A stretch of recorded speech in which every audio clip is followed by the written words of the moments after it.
तो दोस्तों लगभग दिन के 2:30 बज चुके हैं और मैं आ चुका हूँ एक और नॉर्डिक कंट्री स्वीडन की धरती पे। ये चौथी नॉर्डिक कंट्री है और ये लगभग कोपेनहेगन से लगभग 100 किलोमीटर दूर है, जो यहाँ पे हम लोग ट्रेन के थ्रू आ सकते हैं। तो ट्रेन लगभग 45 मिनट लेती है, तो मैं ट्रेन से आया हूँ क्योंकि ये मेरी डे ट्रिप है और शाम को मैं वापस चले जाऊंगा। समुद्र के एक साइड में कोपेनहेगन है और उसके बाद 15-16 किलोमीटर का लंबा ब्रिज है, उसके ऊपर ट्रेन जाती है।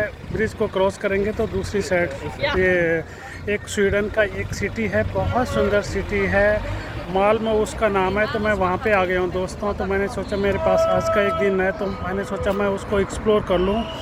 तो अभी मैं कुछ घंटे यहाँ पे रहूँगा, 2-4 घंटे, उसके बाद मैं वापस चले जाऊँगा शाम को कोपेनहेगन। तो दोस्तों जब मैं आज यहाँ पे आया तो मुझे ट्रेन में एक पाकिस्तानी फैमिली मिली, जो उनके 3-4 बच्चे थे, 2-3 लेडीज़ थे। बहुत अच्छा लगा उनसे बात करके। पहली बार इन 17 दिनों में, मैं 17 दिन से यूरोप में ट्रैवल कर रहा हूँ, पहली बार मुझे हिंदी में बात करने का मौका मिला। उन्होंने हिंदी में बहुत अच्छी से बात करी और बताया कि वो शाहरुख खान की बहुत सारी फिल्में देखते हैं। तो दोस्तों लोग एक ही हैं, इंडिया में भी वही हैं, पाकिस्तान में भी वही हैं। ठीक है, वो पॉलिटिकल लीडर कुछ यहाँ से हैं कुछ वहाँ से हैं, लेकिन लोग वो भी बहुत अच्छे हैं। वो इंडिया की बहुत तारीफ़ कर रहे थे कि आपका इंडिया बहुत सुंदर है, लोग बहुत अच्छे हैं। तो अच्छा लगा उनसे मिलके। उसके बाद दोस्तों हुआ क्या मेरे साथ कि मैंने उतरना था मालबो स्टेशन पे, लेकिन मैं वहाँ से चला गया, लगभग 3-4 स्टेशन आगे। फिर मैंने किसी से पूछा कि वो आया नहीं मेरा स्टेशन, कहते वो तो पीछे छूट गया। फिर मैंने दूसरे ट्रेन ली, उससे वापस मैं मालबो के लिए आया। तो फिर टीटी को मैंने बताया मैंने टिकट ले ली, तो मैं बाय मिस्टेक 3-4 स्टेशन आगे आ गया। तो उसने कहा ठीक है, नो इशू, उसने मेरे से कोई पैसे नहीं लिए। उसने कहा ठीक है, आप इसी ट्रेन में वापस चले जाए और अगले 3 स्टेशन बाद आप ऊपर वापस वहाँ पे आप उतर जाए तो आपकी सिटी आ जाएगी।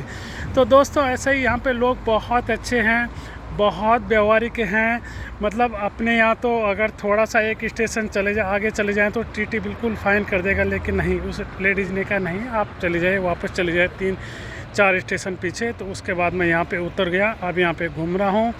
यहाँ पे एक फेरी है, यहाँ पे वो मैंने राइड बुक कर रही है 3 बजे की, लगभग वो 30 मिनट की राइड होने वाली। तो कोई कनाल है यहाँ पे, कनाल में पूरे ये सिटी का मुझे भ्रमण कराने वाले हैं।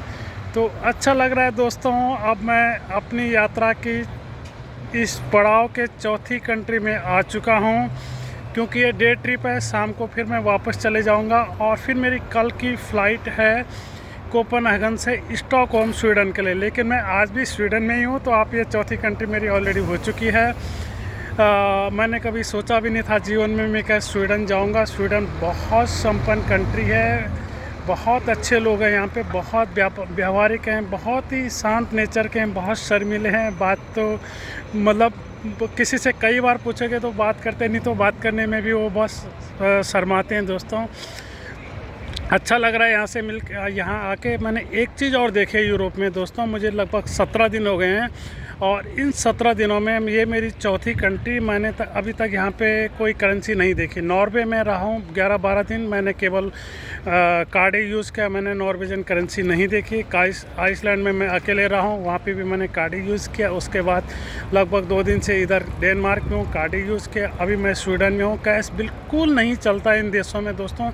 99% लोग डिजिटल करेंसी यूज़ करते हैं। तो आप सोच सकते हैं ये लोग इतने संपन्न क्यों हैं, क्यों इनके पास अरबों खरबों रुपए, हर आदमी संपन्न है। क्योंकि यहाँ पे हर आदमी टैक्स देता है। कैश कोई नहीं लेता है। आप किसी भी दुकान में जाओगे तो वो कैश तो लेते ही नहीं है, मना करते हैं। वो कहते हैं हमें आप कार्ड के थ्रू दीजिए, डिजिटल मोड में आप दीजिए। तो यहाँ के लोग बहुत ईमानदार हैं।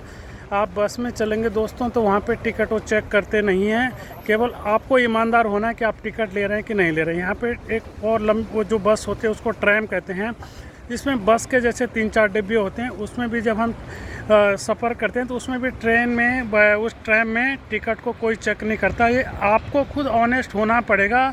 लेकिन यहाँ पे ऐसा ही है दोस्तों, हर आदमी टिकट लेके चलता है, बिना टिकट लेके कोई भी नहीं चलता है। और ये लोग संपन्न इसलिए हैं, इसलिए इनके पास पैसा बहुत ज़्यादा है, इंफ्रास्ट्रक्चर बहुत अच्छा है, सड़कें अच्छी है, पानी साफ़ है, मेडिकल फ्री है, एजुकेशन फ्री है, सीनियर सिटीजन के लिए बसें, ट्रेन सब कुछ फ्री है। वो इसलिए क्योंकि हर आदमी टैक्स देता है। लेकिन आप कंपेयर करोगे एशियन कंट्री में तो वहाँ पे 90% लोग टैक्स नहीं देते हैं, केवल 10% लोग टैक्स देते हैं। तो फिर डेवलप कैसे होगा? गवर्नमेंट ना तो मेडिकल फ्री दे सकती है, ना एजुकेशन फ्री दे सकती है। तो बहुत डिफरेंस है दोस्तों इंडिया और यूरोप में। आप कभी आएंगे तो पता चलेगा, बिल्कुल दुनिया ही अलग है। हम सोच भी नहीं सकते हैं 100 साल बाद वो ये लोग कर चुके हैं।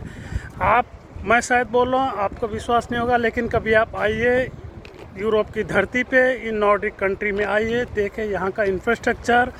ये लोग 50-100 साल पहले भी ऐसा ही बिल्डअप कर चुके थे। आप ये ना सोचना कि ये इन्होंने 2-4 दिन में ही डेवलप किया होगा, नहीं, ये 100 साल पहले भी ऐसे ही थे और आज भी ऐसे ही। हम अगले 100 साल में भी इनके बराबर नहीं होने वाले।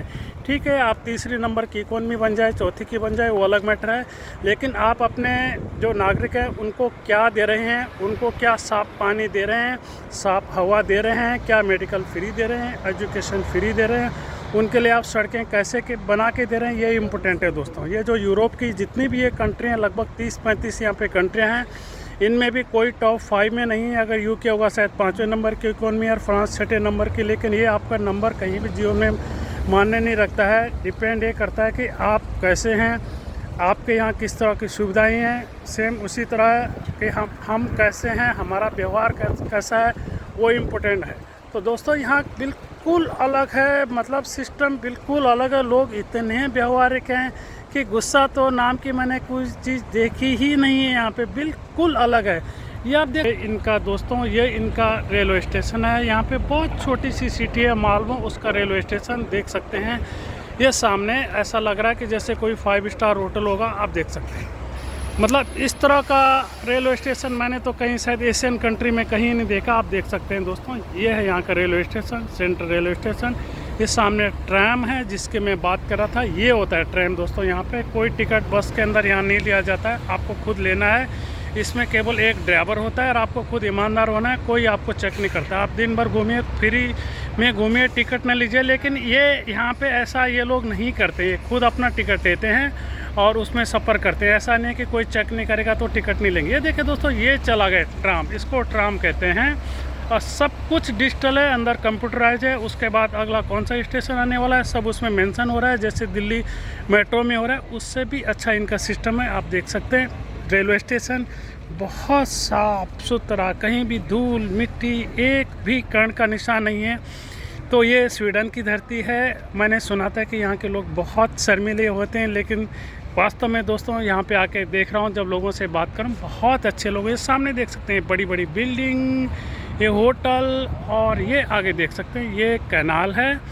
यहीं पे मेरी बोट है जो मैंने अभी राइड बुक करी है। तो 3 बजे वो हमें ले जाने वाली है, लगभग 30 से 35 मिनट की राइड है। तो इस कैनाल पे हम लोग जाएंगे, पूरी सिटी को भ्रमण कराने वाले हैं। और उसके बाद में 1-2 घंटे फिर सिटी में घूमूंगा। अगले शाम को फिर 7-8 बजे मैं कोपेनहेगन चले जाऊंगा। ओके दोस्तों, बाय बाय।